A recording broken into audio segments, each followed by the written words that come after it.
Hey everybody, what's up? What's good? What is happening? Welcome to the Sports Bar at WTF Nation. While we are live and we are within the first 16 seconds, which you typically should not really play any videos because you're still waiting for people to get in. I'm going to do something. I got excited that Coach was back after his hiatus. So what we're going to do, instead of running our intro and getting into it after our intro, is we're going to play some WNBA. So let's get this WNBA intro out the way while people are tuning in.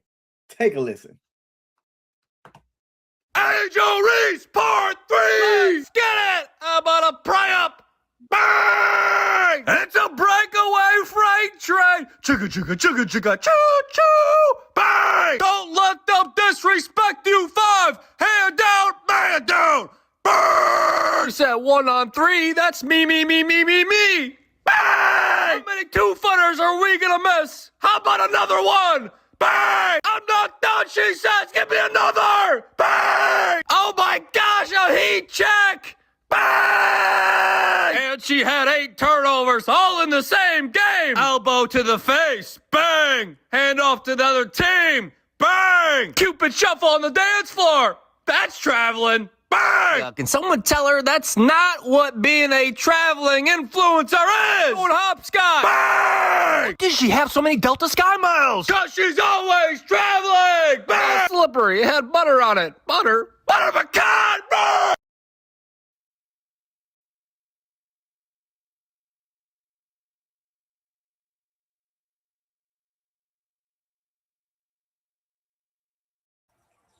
With that being said, I still have not fixed our intro, and that's on me. So we're back. The WNBA has been in effect. Coach came back just in time to get his daily dose of Angel Reese. Coach, let the people know something. Hey King, I am going to say my normal catchphrase, but I got a question for you. Sir, yes, sir. Do you know that Angel Reese is now going to be a spokesperson for Waymo? No, You know why? Why? Because she's always traveling. What do you hear? What do you say? Let's go, baby. It's been a couple of episodes. Coach was away at a coaching clinic having to take care of business, but y'all see the fence. You hear the voice. What do you hear? What do you say? Hey, man, let's just jump right into it. Let's get right into it. The Eastern Conference Finals, your New York Knicks, looks like they had the easiest route to get there. How do you feel about what's going on with the Knicks so far? Do you believe that they are going to finish out and close out this series? And do you think that they have what it takes to bring home the title all the way? I have something that I need to say, and I've said this before regarding certain players. I've said this that they will never win a championship. I said that about Tracy McGrady, said that about Carmelo Anthony. I've said that about Russell Westbrook. And I have said this over and over again about the beard, James Harden. He is never going to win a championship. He is never going to make an NBA Finals again. And part of the reason, no, actually, it is the main reason, is because this man cannot. What freaking man is this guy unclutch in the playoffs? You are never going to win a championship with James Harden on your team. That being said, last night when I fell asleep, the Cleveland Cavaliers were up by 12. And then they extended that lead to 22. And much to my glee when I woke up, the Knicks had won in overtime after they were outscored. After they outscored Cleveland 44-11 over the last 13 minutes of the game. before overtime. That is absolutely pathetic. And Mike Brown's exact words were, "We just attacked James Harden." Yep. Yo, Look at this. if Look, all they're going to say is here. they just attacked you, that's terrible. Yo, am I feeling good? I'm going to say this as a Knicks fan. This team has no reason to not make the NBA Finals. Cleveland is who we thought they were. And if they make the finals, you let them off the hook. I am going to say this as far as a Knicks fan, because I know how much we can get. We fans of Knicks can get way too confident and believe way too much of our team, because it's been damn over 25 years, 27 if I'm correct, since they last made a legitimate championship run. Mm-hmm. They are going to make the NBA Finals, and I am going to rejoice in it. But man, oh man, oh man. After we talk about this, I need to talk about what they're lacing ahead, because I mentioned this to you the other night. I have not seen what I saw on the basketball court since Michael Jeffrey Jordan. And I may even go all the way back saying that the NBA may have not seen something like this since Wilt Chamberlain. Okay. Kareem. I'm going to go back that far. I believe we might be on the same page, because let's just move over from the Eastern Conference Finals to the Western Conference Finals. Game 2 is tonight. And I watched all of Game 1. And Wemby has done something that an NBA Hall of Famer legend accomplished. And he's the youngest to do it. And Coach, it sounds like you know what that is. So why don't you tell the people what we're witnessing with Victor the Alien Wembanyama? First off, 7'5", presence down low, defensive player of the year with a chip on his shoulder, going against the two-time NBA MVP in Shai Gilgeous-Alexander. And I will say, SGA had a very deserving case for MVP. In my eyes, I always said that the most valuable player from when he was on the court was Victor Wembanyama.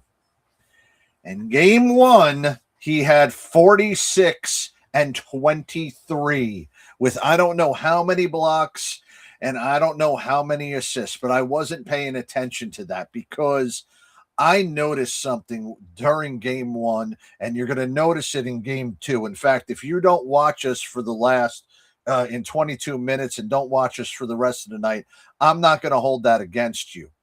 Victor Wembanyama is now must-see TV, much more than Kobe was, much more than LeBron was.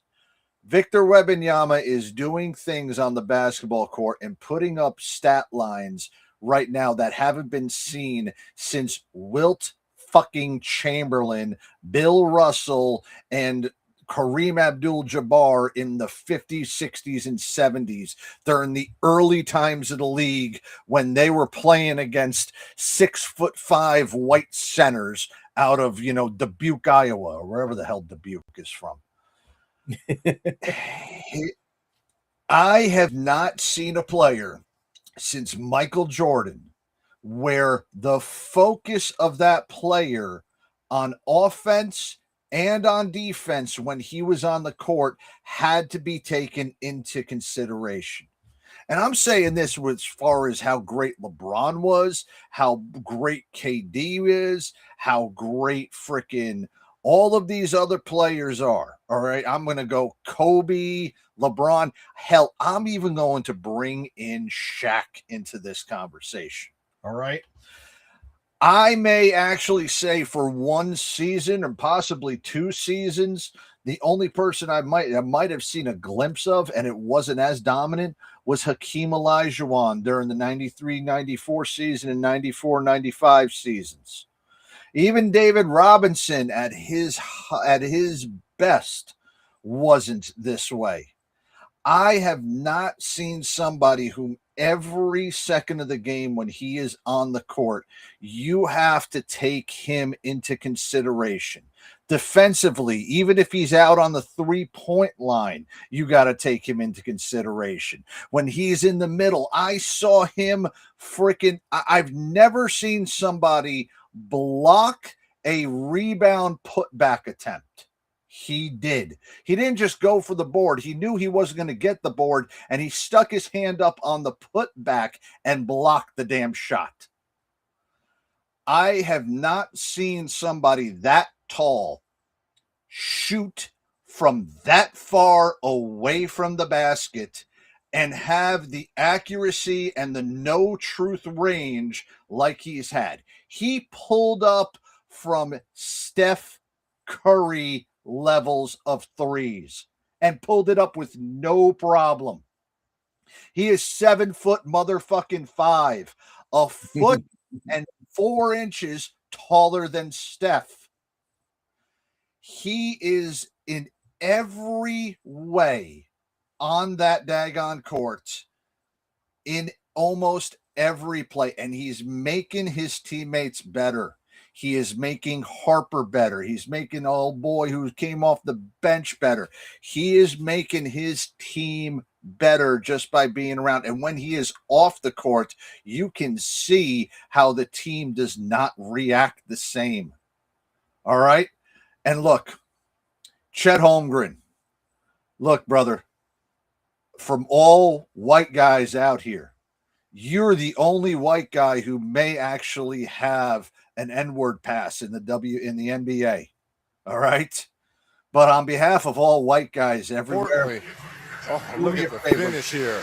Of course that. I'm glad you please gain about another 30 pounds because Wemby, that's the only people that are going to get him anywhere is if you physically mess him up. And look, you ain't big enough to physically mess this guy up. I am telling you, man, it is scary as hell that he is now the youngest player to have like a 20-20 game, a 40-point game. I mean, even LeBron never did this in this age. Oh, Timmy, got to bring him. Timmy, and this is the other part about San Antonio. Even the lineage of phenomenal big men. I didn't even mention Tim Duncan. And he has already surpassed Tim Duncan and is on a pace right now to do it sooner than Tim Duncan did. Tim Duncan was by far the most fundamentally sound power forward and quite possibly up for debate. But I would debate it, and I think you would have the case that he was the best power forward in NBA history. I'm not giving him center because he'd never like to be called a center. But I think he was by far the best power forward in NBA history. Better than Barkley. Better than the mailman. Hell, even if you want to put LeBron at the 4, Kevin McHale, all of these other people, he's better than them. Victor Wembanyama, talent-wise, is something I have not seen. He is almost at the point where he is on the other level. And I mentioned this months ago when this playoff started, or maybe it was the last time that I was on. I said that I thought the Knicks were going to go out from Boston. Thank God they got the Sixers, and they swept the Sixers, all right? But I never thought that anybody would have, whomever came out of the East was going to have troubles in the finals against San Antonio. And I said that because Oklahoma City, for how good they are, have no Wembanyama. And right now, there is no answer across the NBA against Victor Wembanyama. And that's fucking scary. Okay? That is fucking scary. Even, look, and I love Jordan. All right? Even in 96, the Sonics put Peyton on Jordan.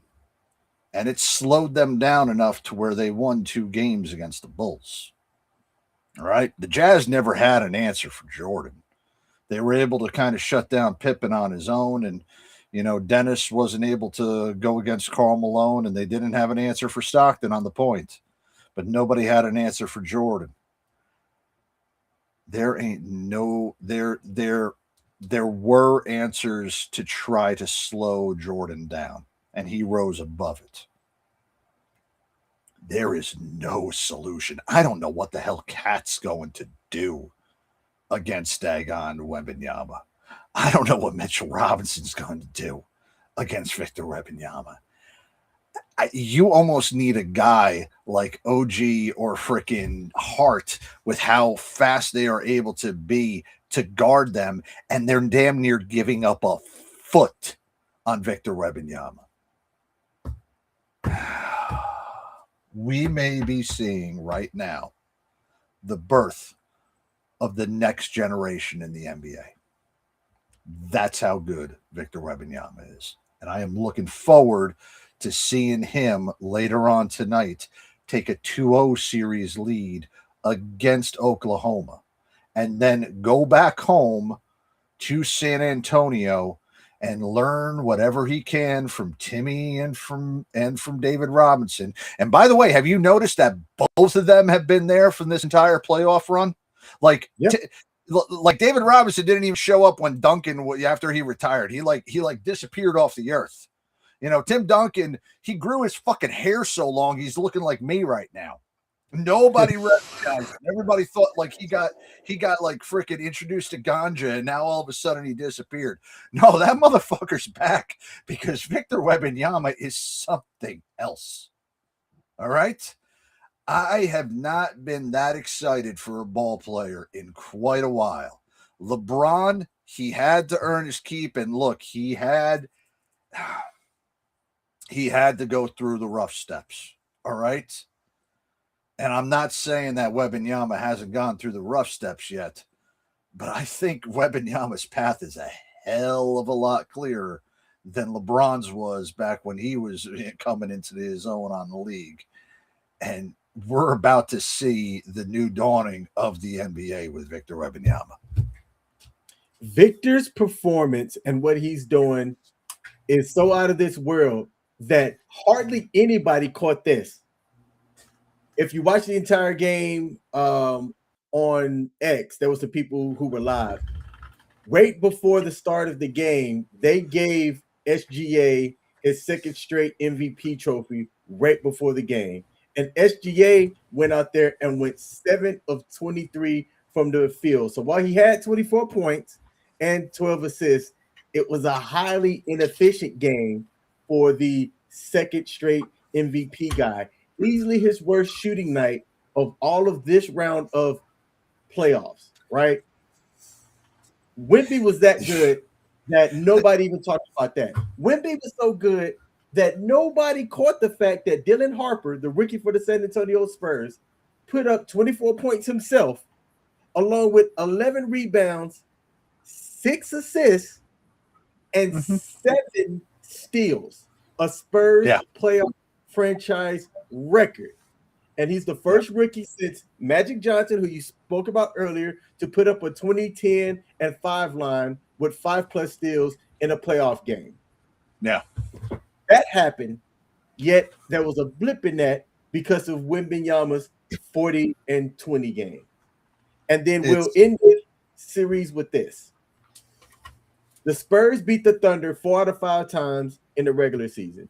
And just like you highlighted, they took the home court win on the road and they're playing on the road again, and they could. I don't think it's going to happen, but it looks like they could sweep this Oklahoma Thunder, who's a solid team from the 1 to the 5, but they don't have a 7'6" guard out there. And you know what? This is something that is actually a historic matchup, because there has not been 2 60-win teams meeting up in the NBA playoffs. Actually, it might be 2 teams that won 62 or more, but you might call me that. But there hasn't been 2 60-win teams meeting up in the playoffs since the 98 finals of the Bulls against the Jazz. That's how long it's been since 2 of these great teams have gotten together. And look, we all saw at the beginning of this season, Oklahoma City went on a phenomenal run. SGA has had the best scoring output since MJ retired out of the league. He is the only person to have scored 30 or more points and averaged that over 4 seasons since Jordan. And there hasn't been anybody since that has been on that prolific of a scoring streak. And we can say all we want about the way that the game is being played right now, but the way that Wemby is playing the game right now has never been seen. And look, I know we're getting all on this fucking Frenchman right now. I just wish he was American so he can play for Team USA in the Olympics. But man, oh man, the 2028 Olympics, I am just saying this right now. The 2028 Olympics in Los Angeles, Team USA needs to resurrect the fucking dream team in order to make sure that we win this damn thing, because I will tell you, France would be my heavy to win the competition in 2028 with Victor Wembanyama at center.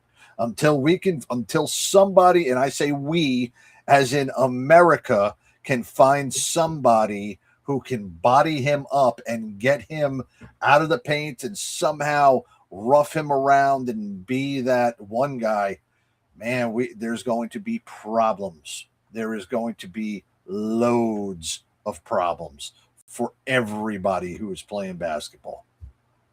Before we move on to the next subject, you just said something that whispers in the barbershops are being talked about. We've made talk about SGA back-to-back MVP. Yeah. We're talking about Wemby, the Frenchman, is out of this world. The NBA might be changing. No longer is the NBA, it's a black man's sport. I'm going to say it. I'm just going to say it.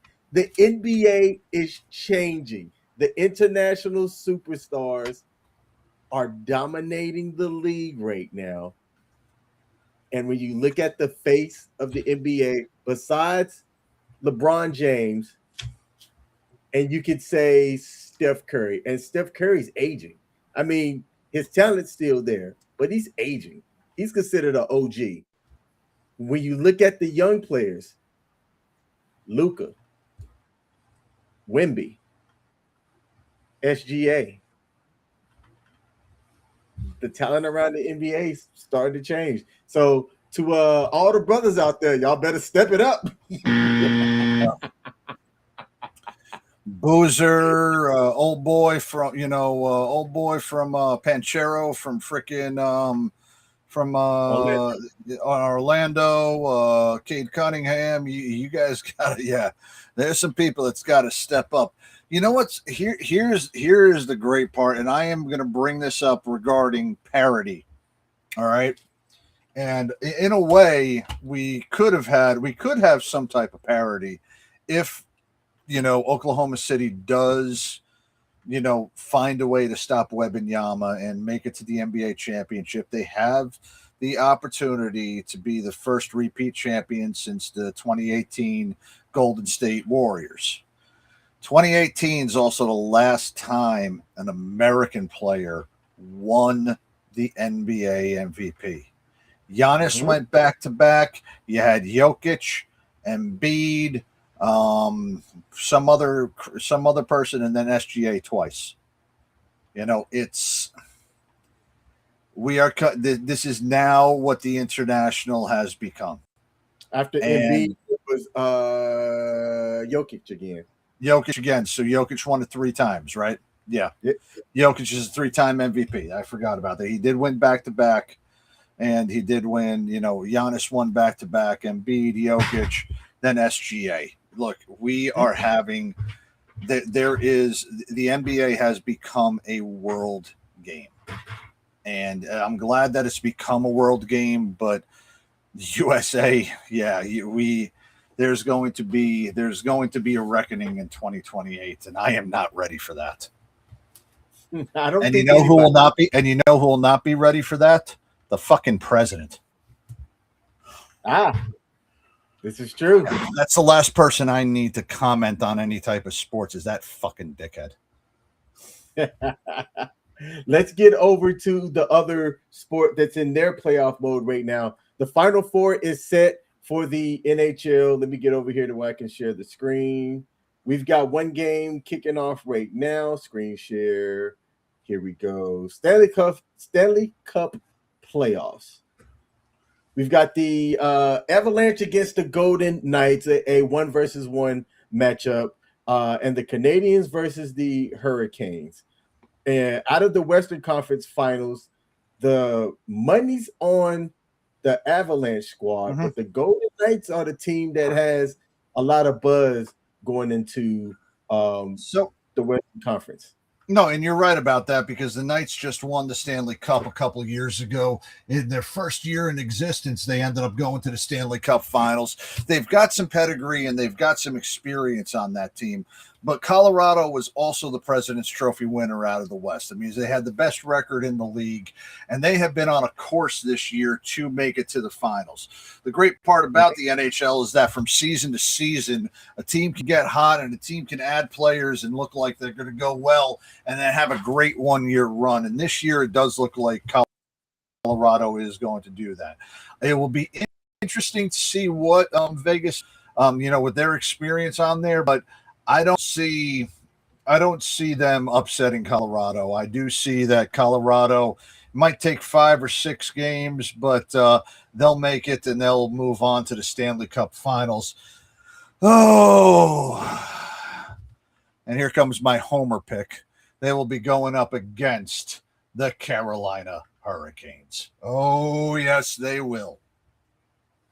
The Hurricanes have only lost 1 playoff game so far. Statistically, with the way that they've been playing on the ice, you would want to put your money out that way, but don't count out Vegas. So let me bring something up, and I'm saying this as far as a run that I have seen in my life that has some eerie resemblances. And like I said, history doesn't repeat itself, but I do notice how history did repeat itself with the Carolina Hurricanes. The Carolina Hurricanes had the same record as well as the same number of points as the 1993-1994 New York Rangers. 1993-94 New York Rangers won 8 of their first 9 playoff games to make it to the Eastern Conference Finals. And then they went up against an upstart team, and I do believe the Canadiens are a pretty upstart team right now. And the Rangers went against the Devils. Now, it was a grinding series, and it took 2 overtimes in Game 7 for them to win, but the Rangers ended up winning because they were the better team.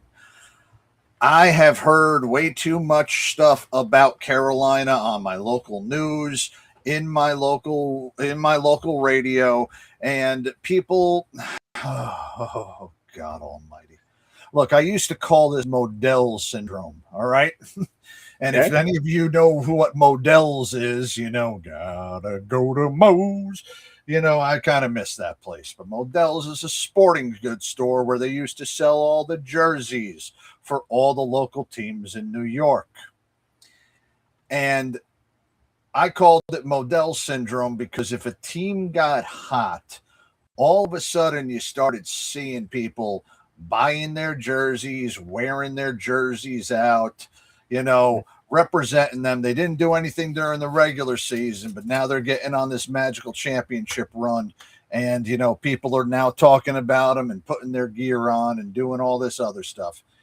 And Modell's season has opened up in North Carolina.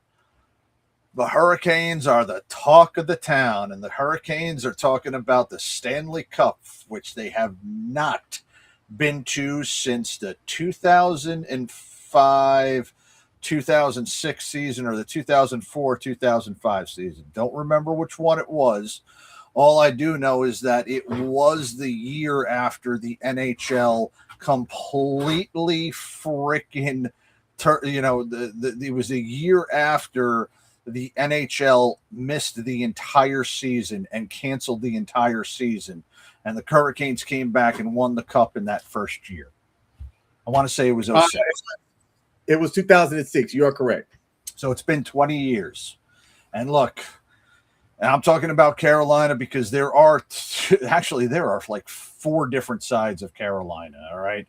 Just like in New Jersey, how you got a North Jersey, which leans to New York, and you've got a South Jersey, which leans towards Philadelphia.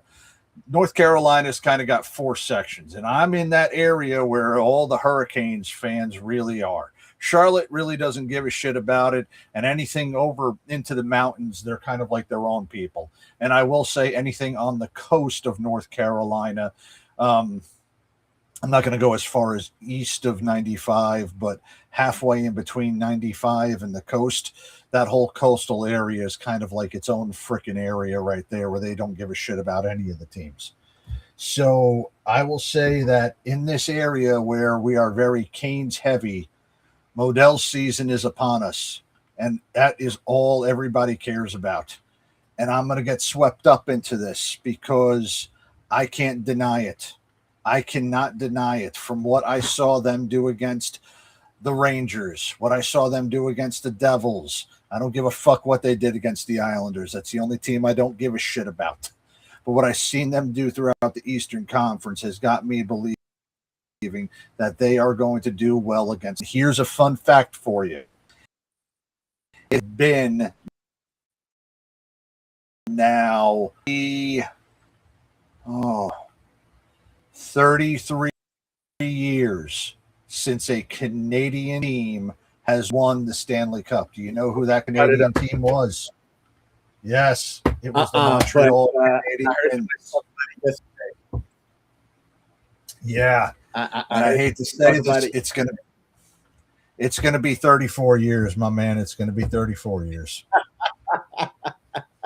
I thought that was a real interesting fact that it's been over 3 decades since a Canadian team has won the NHL Stanley Cup. That would make me go. I thought it was a lie when I heard it. All right, so here's the thing. NHL still does not have a hard salary cap, okay? They do have a revenue sharing platform, but the teams are a little bit more apt to be able to spend past that salary cap that they have for the revenue sharing and be able to afford the great players. Back in the day, the Canadian, players and the international players were able to hometown kind of discount a stronger Canadian dollar versus the American dollar, as well as having a little bit of, country pride in what they did. And this is mainly during the 80s and early 90s. But since then, the smart money and all of the free agent money has all been going towards American teams. So the Canadian teams are now playing against the economy of Canada versus the economy of the United States. I'm not saying that they're not cursed, because there has been Canadian teams in the Stanley Cup.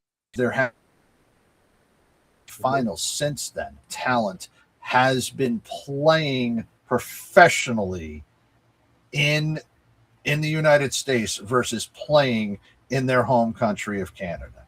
I mean, hell, I'll say this right now. The greatest Canadian who has ever laced up any skates, Wayne Gretzky, won all of his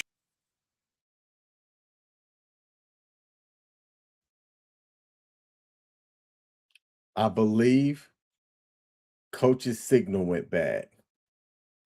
So will I wait to see if we're going to get coach back or not here? Let's take a look at, I'm going to bring up a clip. Coach, if you can hear me, back out and come back in. Let me come over here and update some things on my side. I'm going to DOS boot coach. DOS boot. Let's play a clip. Let's play a highlight clip while we see and we wait for coach to come back. Let's take a look at this inside the park grand slam. Out to left center. This ball is rocked. Into the gap and off the top of the wall. Two outfielders look at themselves and don't find the baseball. Here comes James Wood, rounding third and heading home. Out inside the park, grand slam for James Wood. That's pretty dope when your dugout can come out there and be that excited for you as well. So congratulations to James Wood on his inside the park grand slam. Let's see if coach is back here. Let's check the sources out and bring him up. Coach, are you back? Yeah, I'm back. Yeah, my internet's been acting bad all day today. I had an interview and the same thing was happening where I'd lose like internet access at like 30 or 40 minutes of being on. So sorry about that. No, it is all good. Let's so I just saw that you just played the most exciting play in baseball. That's what people are calling it. The inside the park home runs are by far the most exciting plays in baseball. And I would possibly say, no. Not in all of sports. There are much more exciting plays that I have seen. But the inside the park home run is always one of those ones that always get me excited to see. I love seeing an inside the park home run. Oh, there was something else that came up too. A NHL fan in Raleigh proposed to his girlfriend during the Hurricanes round 2 sweep with a Hartford Whalers throwback ring box. And luckily, the young woman said yes, because that would have been a complete embarrassment. Well, all right. So the Carolina Hurricanes used to be the Hartford Whalers. I can understand the reason why they did something like that, but that's kind of like, look, they've been gone now. They've been in Carolina now. They've been in Carolina longer than I've been in fucking North Carolina. And I've been here for damn near 3 decades, okay? They're not playing in Connecticut anymore, as much as I would love to see them back in Connecticut. But no, they're not. So guess what? That's kind of like, wondering if the Dodgers are going to go back to Brooklyn or the Giants are going to go back to freaking, the Polo Grounds, or hell, the Ravens going back to take over the Cleveland Browns. That's how long it's been. The Ravens and the Browns that happened right around the same exact time that they moved. All right. None of that stuff's going back. I love the Hartford Whalers logo, but nobody is reminiscing about them playing in a freaking mall in Hartford, Connecticut. Okay. So please do me a favor, Carolina Hurricanes fans, get with reality. They're still the Hurricanes. All right. You don't see Ravens fans, longing for them to be the Browns. You don't see the Houston Astros longing to be the Seattle Pilots. You don't see there's a couple other ones that became like the fucking Brewers and you don't see the Atlanta Braves learning to be Boston again. All right. Stop that shit. I have one more clip to play that I thought was just fantastic while we queue up the next segment, y'all. Take a look. Out over the play with some movement, and he wants them to put it in play because most of them are weak outs. And here's Carson Hansen. Connor Fennell is all sorts of. So he throws the pitcher for Vanderbilt, throws the strike, and he says, "You're effing mine," and he points to him. Let's see if he actually owned this batter or not at the end of it all. Fired up. Eddie Newsom had the strike.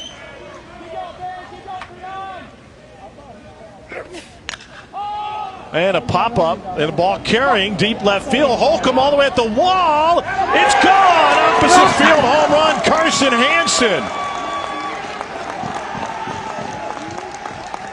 Oh, I love it. He slapped his shit the very next play. I love to see stuff like that. Look, that pitcher was fired up. He was enthusiastic, right? And you want to play the psyche game as well, but you got to back it up. And to have the very next pitch get slapped for a home run,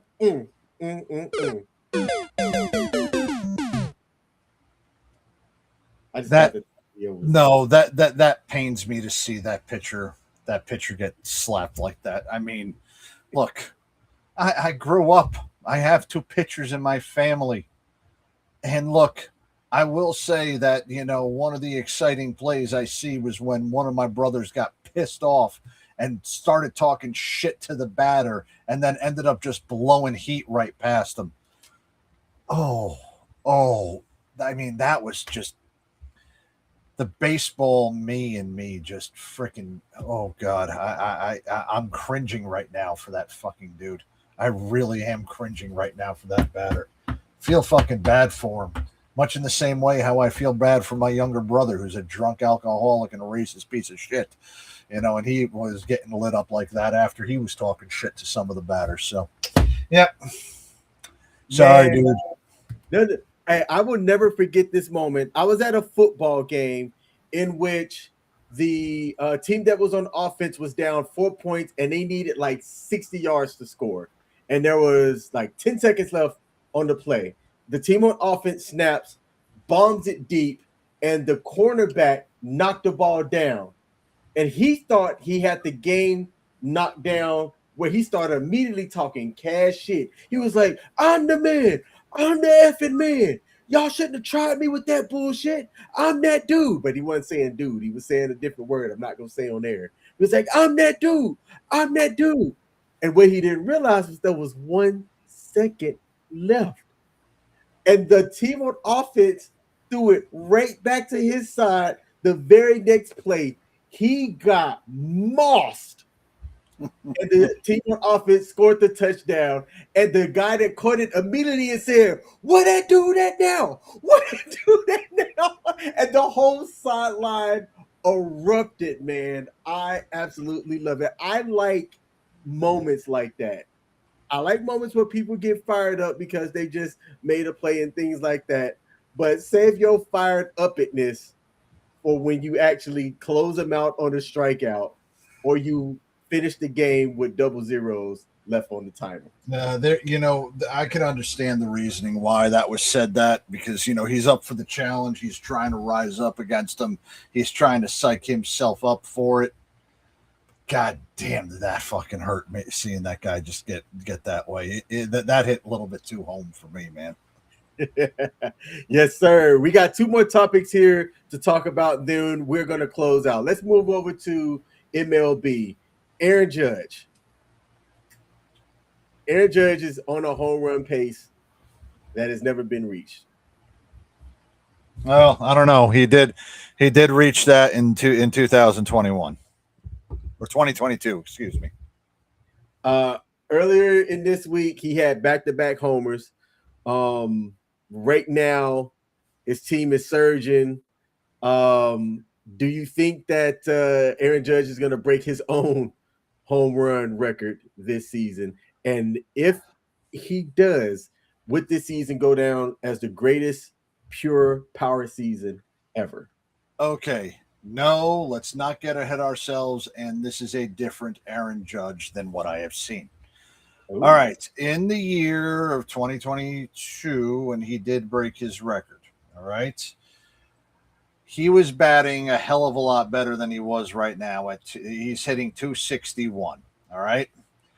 Even though he is on pace for 60 home runs again, and 60 home runs is, well, a plateau that has now been looking as a little bit more feasible since Cal Raleigh did it last year, and he did it 3 years ago. I am not seeing the same plate discipline that he had during that time that he was playing. Okay, during that MVP year of 2022. I also know, in studying this Yankee team for fucking decades, the Yankees, especially underneath Aaron Boone, go through what has been commonly referred to as a June swoon. What does that mean? It means that the pitchers forget to pitch. The manager forgets.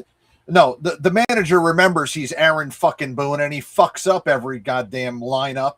He overmanages the bullpen, screws up a lot of daggone matches up, and loses games at the end of it, just like they did to the Mets earlier this year.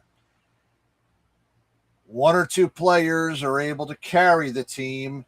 Then there's been years where it has been Aaron Judge who has carried them, but Judge does tend to tip off at the beginning of the summer and dip off.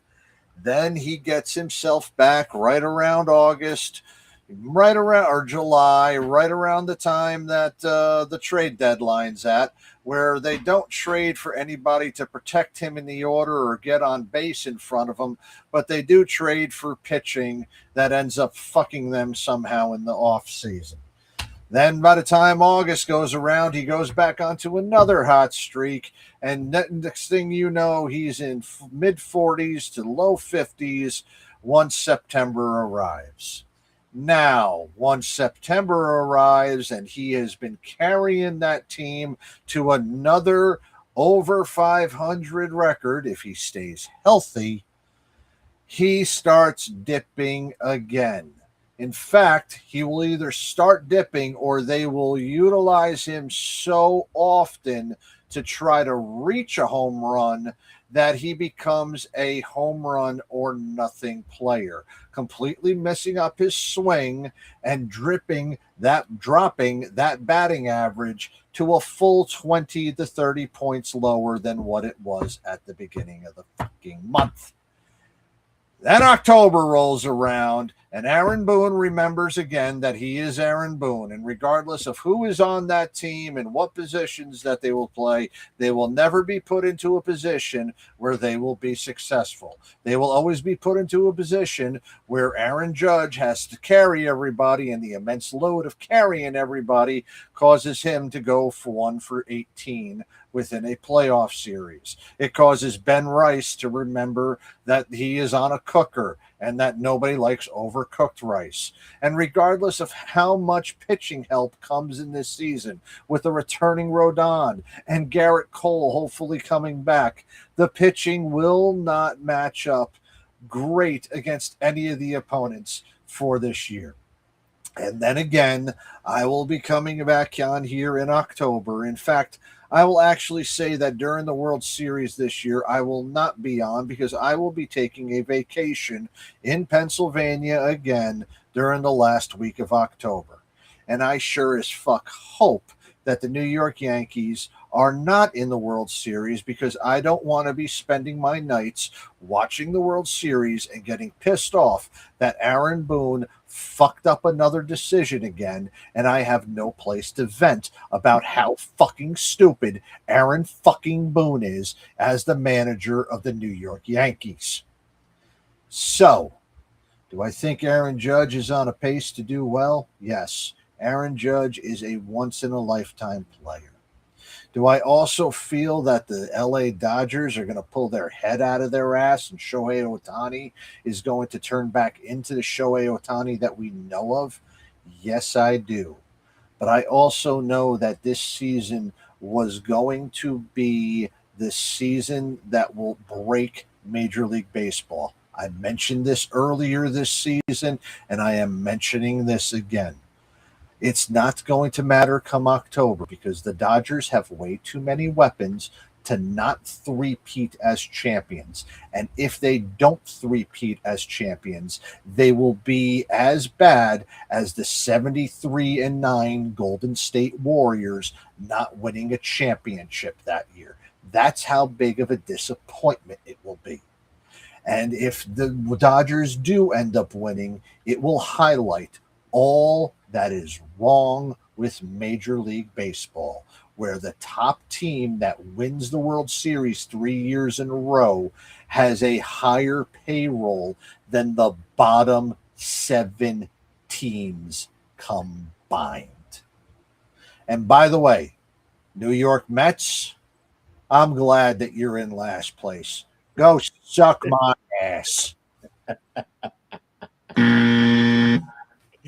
Hey, there we go. Coach's hot takes on his New York team. At least he's got one team with a chance to win it all. Yes, I do. And they're staring down the freaking barrel of an alien 7'5" Frenchman. Let's go. Last story for the night. Oh, fuck. Oh, fuck. No. I've been doing all right so far. I haven't gone on a rant yet. Now you get me worked up.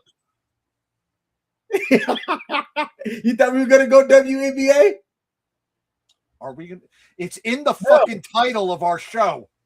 We're going to end with Rashee Rice. The only WNBA I put was at the very beginning. I got Coach Shell shot. All right, hey, ladies and gentlemen, and this is another one. TT again, just another clip out here, just like how I went on the rant. Oh God! And by the way, just so you all know, other than the coaching clinic that I was at, I was also suspended off of Facebook because apparently telling Joe Buck that he looks and calling saying Joe Buck's a fucking idiot. And I'm never watching Sports Jeopardy on ESPN, and calling Troy Aikman CTE head apparently gets you pushed off. Now, that was also another that gets you suspended. And that's another thing, too. I want to address that real quick. All right? When did that happen? Don't you remember the last time I was on? Yeah, I know. Yeah, I remember that because I was suspended off of Facebook for saying bad things, about ESPN, Joe Buck, Kendrick Perkins, and then I think hearing about this. I did not know that, man. Yes. So here is something that I need to say. All right, to all those that I offended, I would like to apologize for absolutely nothing. Joe Buck, I am still not watching Sports Jeopardy with you watching this one. You can go kiss your ass of your father. And I don't care if any of the talking heads on ESPN want to watch anything about Sports Jeopardy. Every single one of you greedy corporate shills over there in daggone Bristol, Connecticut can line right up and kiss my white hairy ass. You still can't beat me in any type of sports trivia, which is what we will have next Wednesday on U.S. Army WTF Moments and WTF Nation Radio. Live sports trivia next week on the Sports Bar, and it will be 500 times better than Sports Jeopardy, hosted by the CTE heads talking puppet, Mr. Joe Buck. Joe Buck, go fuck yourself. Could you hear the alarm that was playing in the background? I heard the alarm. All right, so y'all heard. There's a promo for next week's show. We are having trivia here at WTF Nation Radio, where you can come and win some free shit, good shit. So be sure to tune in so that you can figure out how to join. It's always free. It's free to join our trivia. And when I say we legit give out good prizes, we've given out a signed NFL jersey.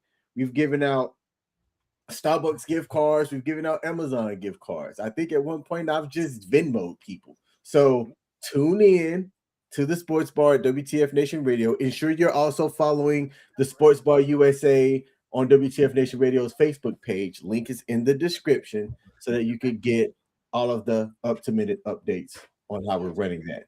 Now, last thing that we're going to have, we're just going to give a quick update on the Rashee Rice incident. Rashee Rice. By the way, I got assistant coach over here right now, and he was happy. He watched the Knicks game last night, and even he said Victor Wembanyama is one of the best players out here. Yeah, assistant coach, come on over here. Shout out to assistant. Ladies and gentlemen, assistant coach is right over here. Come on, just look over the thing. Oh, where? Say hi to assistant coach. Hi. Yeah, there's assistant coach, ladies and gentlemen. You can see he looks exactly like me. Yeah, just taller. There's assistant coach. All right. Jared McCain's better, though. Who's better? Jared McCain. Jared McCain is not better than Victor Wembanyama. Agree to disagree. Holy shit. Man, what are we teaching the youth these days? I don't know, man. Final story here. This is an update on the Rashee Rice incident. Rashee Rice, Kansas City Chiefs. He had a chance to be a superstar. Is going back to jail for violating his probation. He is going to face 30 days in jail for testing positive for THC and is getting booked in Dallas, Texas today or earlier this afternoon at 12:15 and will remain in custody until June 16. This will keep Rice from A, doing rehab, and B, attending the Chiefs OTAs, which occurs May 26 to 28 and June 1st to June 3rd, and their mandatory minicamp June 9 through June 11. The NFL said in a statement to CBS Sports' Jonathan Jones that it is aware of the report and will decline further comment at this time. I don't get why certain people do certain things. You were given a second chance that not too many people get the opportunity to do. If you don't know what he did, let me remind you. So Rashee Rice was involved in an incident back in 2024, I want to say, and let me bring up my stats here. He was involved in a multi-wreck crash that injured at least 4 people. He was clocked or reportedly, allegedly, caught going over like 111 miles per hour during that incident. He pled guilty, got 5 years of probation, which was a lot. I'm not going to front. To go 5 years and be squeaky clean for some people is just difficult. For me, I'm a dude that, I feel bad about not crossing that crossing signs or the what I'm trying to say, the designated crossing points at a crosswalk. I try not to jaywalk because guess who's gotten pulled over for jaywalking one time in downtown DC? This fucking guy.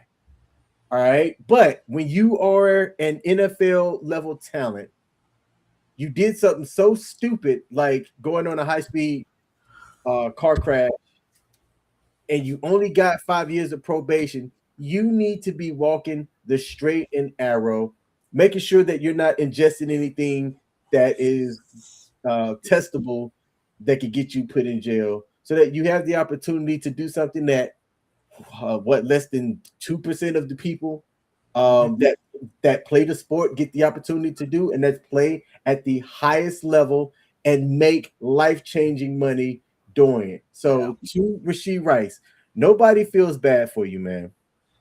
You need to make better decisions in life. And as a young man in his young 20s who thinks he's got the world by the balls, you might need to rethink your next 5 years and get you a better 5-year life plan, brother. I have to agree with you. What exactly you said. I have to agree with this. And for those that are thinking and watching this and saying, well, all he did was test positive for marijuana, I want to remind everybody that even though the stigmata about marijuana and its uses, especially with those that aren't in the military, there really shouldn't be. No, it is still a banned substance. And even though, there has been medicinal things to go ahead and use it recreationally, you are still not able to do it, especially in states where it is banned. Now, look, if somebody in New Jersey, if somebody in Colorado, if somebody in all these other places tests positive for it, they're still going to be suspended by the NFL for breaking the drug policy, much in the same way that any soldier that is stationed in a state where marijuana is legal can be held against the UCMJ for any type of positive test or even possession of that substance because it is still federally banned. I don't want to hear that it was doing it to help him. And look, I get it. I myself use marijuana every, it's actually I haven't done it in like about 3 or 4 months, but I was a daily smoker for several years, and I understand how it helps people cope. It helps people recover. It helps people relax, and it helps with the healing process. On top of that, it also helps with the headaches and a couple other, medicinal types of things. But that being said, he does not have a prescription for it. He tested positive for it, and it is still banned by the collective bargaining agreement in the NFL, as well as banned completely as per his probation in the state of Texas. Now, if you want to be mad at somebody, be mad at the entire state of Texas. And if you really want to be mad at somebody, then be mad at every single senator, politician, president, and congressman that campaigned on getting the marijuana taken off the class 1 substance or class 2 substance, controlled substance list, and wonder why we are still in 2026 and stuff that should have been done in 2012, 2014, 2016, 2018, 2020, 2022, and 2024 that people have campaigned on still has not been done and varies from state to state within this union. All right, there's my political point for today. There you go. Now we will end the show. Looks like we do got a comment section here. God having to be said, live life on the edge. I like it. 5 words right there. Live life on the edge. Coach, let's close out with this. We have an update for the Stanley Cup at the end of the first period. It is still 0-0 in that Western Conference matchup between the Avalanche and the Golden Knights.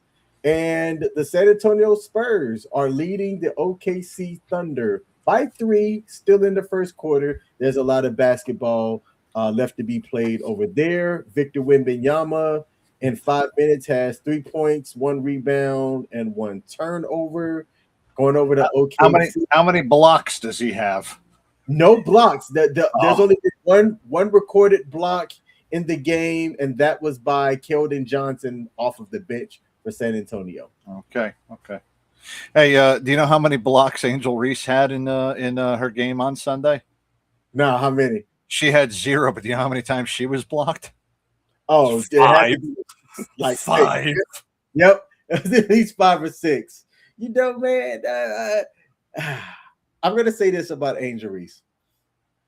The storyline needed to be there to drum up interest in the WNBA. But if you take a look at who the actual stars are, right? Asia Wilson, there's no doubt about her skill set and what she can do in the league.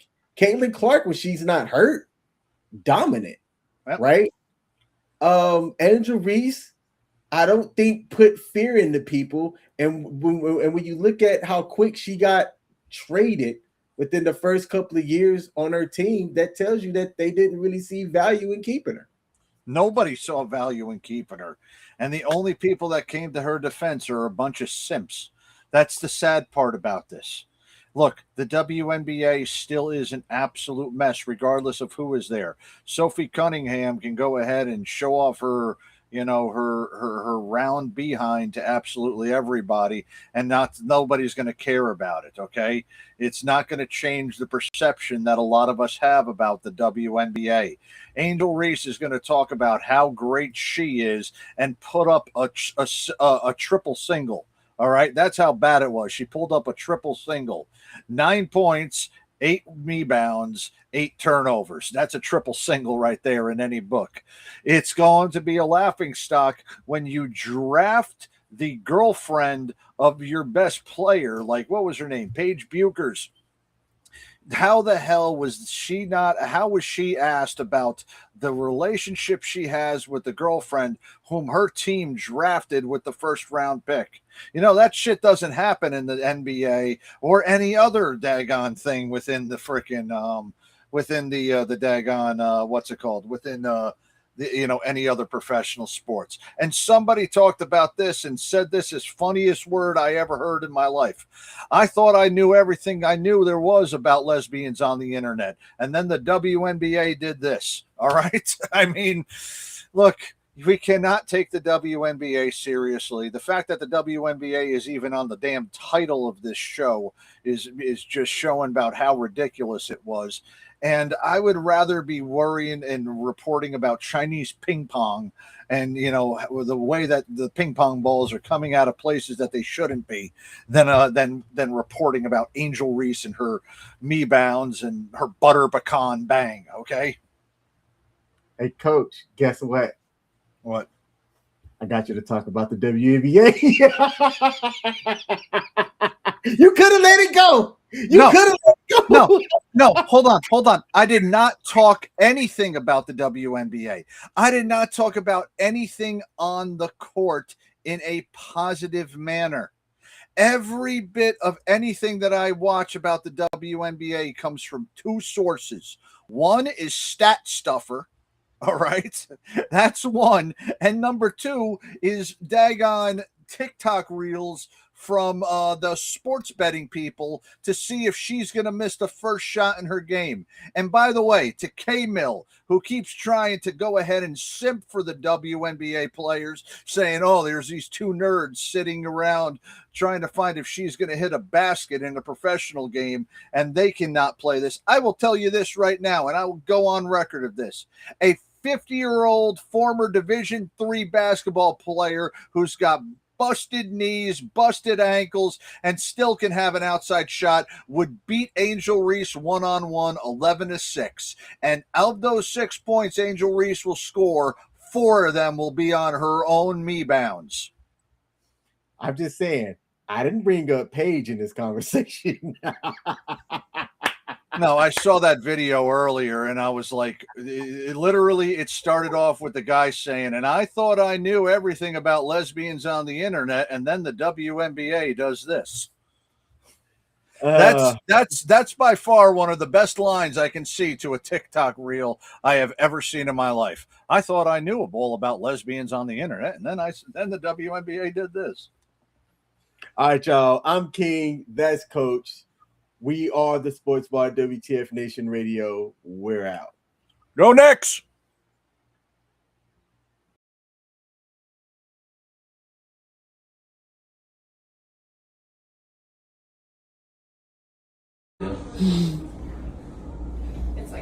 It's right after this because he scores right now. Good thing that door was there to stop him. Slow motion.